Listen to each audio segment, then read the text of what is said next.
ጤና ይስጥልን። ይህ አሃዱ ሚዲያ ነው። ሰላምታችን በያላችሁበት ይድረስ እያልን አርዕስተ ዜናዎችን እናስቀድማለን። አብራችሁን ቆዩ። ህፃንን በቆራሌው መዳበሪያ ውስጥ ደብቆ ለማሳለፍ ሲሞክር የነበረ ግለሰብ በቁጥጥር ስር ዋለ። በአማራ ክልልና በትግራይ ክልል መካከል የማንነት ጥያቄ ባለባቸው ወረዳዎች በርካታ ሰዎች ታፍነው ተወስደዋል። በዝርዝራችን የምትሰሙት ይሆናል። ነፃ ሕክምና የማይሰጡ ተቋማትና ሐኪሞች በህግ ይጠየቃሉ ተብሏል። ዝርዝር አለ። በስልጤ ዞን በተነሳ አደጋ ምክንያት 3 ህፃናት ህይወታቸው አለፈ። በአማራ ክልል ከመንግስት ኃይሎች ጋር ውጊያ ላይ ከሚገኙት የታወቁ የፋኖ አመራሮች አንዱ እጁን ለመንግስት ሰጥቷል። እርሱ ማን ነው? ለምንስ እጁን ሰጠ? በዝርዝራችን የምትሰሙት ይሆናል።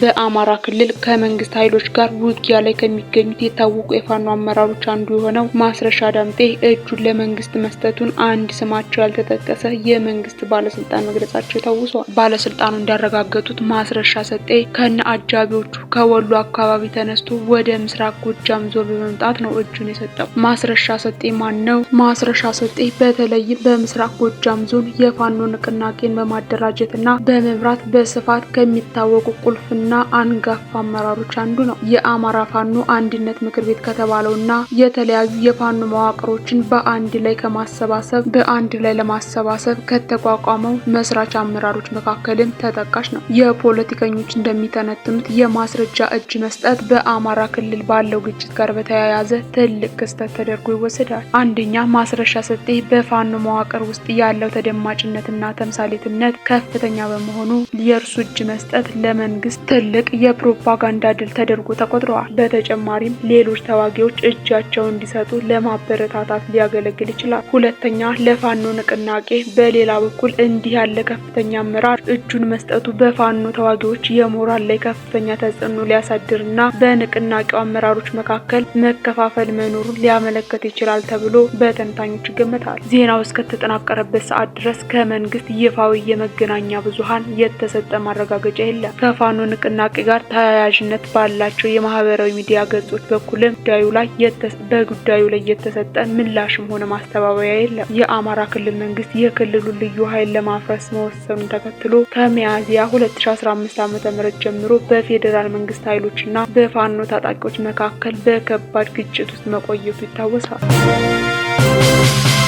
በስልጤ ዞን በተነሳ የእሳት አደጋ 3 ህፃናት ህይወታቸው አለፈ። ህፃናቱ የታላቅና ታናሽ ልጆች ናቸው። በስልጤ ዞን በሚቶ ወረዳ በሰሶ ቀበሌ በቀጠና 2 ልዩ ስሙ አበልሾ ተብሎ በሚጠራው አካባቢ በትናንትናው ዕለት 10 ሰዓት ተኩል የእሳት አደጋ ደርሷል። የሚቶ ወረዳ ፖሊስ ጽህፈት ቤት የማህበረሰብ አቀፍ ወንጀል መከላከል ኃላፊና ረዳት ኢንስፔክተር ነጅሙዲን ዋበላ ከብስራት ሬዲዮ ጋር በነበራቸው ቆይታ እንደገለጹ ህፃናቶቹ በቆርቆሮ ቤት ውስጥ እየተጫወቱ በነበረበት ሰዓት በቦታው የነበረ ገለባ በእሳት በመያያዙ በውስጡ የነበሩ የ6 ዓመት 2 ወንድና ሴት መንታ ልጆች እና የ2 ዓመት ሴት ህፃን ወዲያውኑ ህይወታቸው ማለፉን ተናግረዋል። ህይወታቸው ያለፉት ህፃናቶች የታናሽና የታላቅ እህትማማች ልጆች ሲሆኑ በአያታቸው መኖሪያ ቤት ይኖራሉ። የሁለቱ መንታ ልጆች እናት ህይወቱ ያለፈ ሲሆን የ2 ዓመቱ ህፃን እናት ደግሞ ለስራ ከሀገር ውጭ በመኖሯ ህፃናቶቹ በአያታቸው ቤት እንደሚኖሩ ነው ኢንስፔክተር ነጅሙዲን ዋበላ ገለጹ። የአደጋው መንስኤ ለጊዜው ምክንያቱ ባለመታወቁ ፖሊስ እያጣራ ሲሆን የህፃናቶቹ አስከሬን ለምርመራ ወደ ምኒልክ ሆስፒታል ተልኳል። ወቅቱ በጋና ነፋሻማ በመሆኑ ድንገተኛ የእሳት አደጋዎች ሊያጋጥሙ ስለሚችሉ ህብረተሰቡ አስፈላጊውን ሁሉ ጥንቃቄ ሊያደርግ ይገባል ሲሉ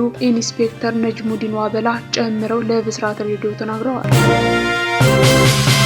በአማራና በትግራይ ክልል የይገባኛል ውዝግብ ባለበት የራያ አካባቢ እገታ፣ ዝርፊያና ግድያ እየተስፋፋ መሆኑንና ወጣቶችን አስገድዶ ለውትድርና መመልመልም እየተበራከተ መምጣቱ ታውቋል። ይህ እገታ፣ ዘረፋና ግድያ ማንነትና የፖለቲካ አመለካከትን መሰረት አድርጎ ጭምር የሚካሄድ በመሆኑ ፖለቲካው ለወንጀል ድርጊት ሽፋን ለመሆን ምስክር ነው ሲሉ ወንድማቸውን 600 ሺህ ብር ከፍለው ከእገታ ያስለቀቁና በውጭ ሀገር የሚገኙ ማይተናገሩ እንደየአካባቢው ቢለያይም በዚህ ድርጊት በዋናነት የትግራይ ጊዜያዊ አስተዳደር ጸጥታ አባላት ነን በሚሉ ታጣቂዎች የሚፈጸም ሲሆን የአማራ ፋኖ ኃይሎች ናቸው የተባሉ ቡድኖችን በድርጊቱ ውስጥ ተሳታፊ መሆናቸውን እንደሚያውቁ ነዋሪዎች ጠቁመዋል።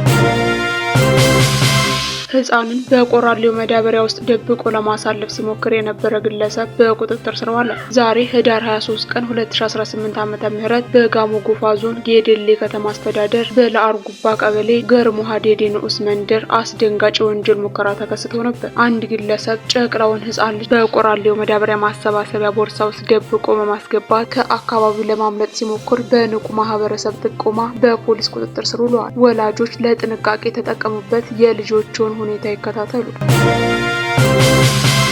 ነጻ ሕክምና የማይሰጡ ተቋማትና ሐኪሞች በህግ ይጠየቃሉ ሲል የመንገድ ደህንነትና መድኃኒት ፈንድ ተናገረ። በትራፊክ አደጋ ጉዳት ደርሶበት ወደ ሕክምና ተቋማት ያመራ ማንኛውም ሰው እስከ 15000 ብር የሚደርስ አስቸኳይ ነጻ ሕክምና አገልግሎት እንዲያገኝ የሚፈቅደውን መመሪያ ተግባራዊ የማያደርጉ ተቋማት እና ባለሙያዎች በህግ ይጠየቃሉ ተባለ። የመንገድ ደህንነትና መድህን ፈንድ አገልግሎት እንዳስታወቀው የመንግስትም ሆነ የግል የሕክምና ተቋማት ጉዳት ደርሶበት የሚመጣን ማንኛውም ግለሰብ በነጻ የመርዳት ግዴታ ቢኖርባቸውም አንዳንድ ተቋማት በመመሪያው የታዘዘውን አሰራር ተግባራዊ እያደረጉ አይደለም። መመሪያውን ተላልፈው የተገኙ የህክምና ባለሙያዎች እና ተቋማቱ እርምጃ ይወሰድባቸዋል ሲሉ ማስጠንቀቂያ የሰጡት የአገልግሎቱ የህዝብ ግንኙነት አስተባባሪ አቶ ሱራፌል ብርሃኑ ሁሉም የህክምና ተቋማት ለትራፊክ አደጋ ተጎጂዎች ያለምንም ቅድመ ሁኔታ አስቸኳይ የህክምና እርዳታ መስጠት እንዳለባቸው አጽንኦት ሰጥተውበታል። ይህ ግዴታ የተቀመጠው ከ2005 ዓ.ም ጀምሮ እንደሆነ ያስታወሱት አስተባባሪ በወቅቱ የወጣው ተቋማቱ እስከ 2000 ብር የሚደርስ ህክምና በነጻ እንዲሰጡ የሚያዘው መመሪያ ተሻሽሎ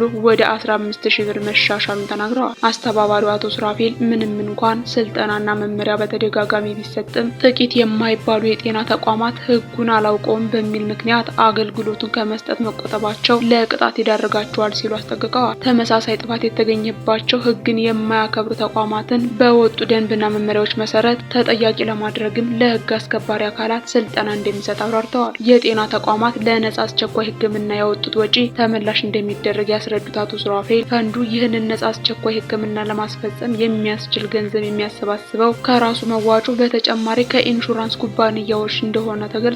የተሰበሰበው ገንዘብ ከጤና ሚኒስቴር ጋር በመተባበር ለተጎጂዎች ድጋፍ ይውላል ተብሏል።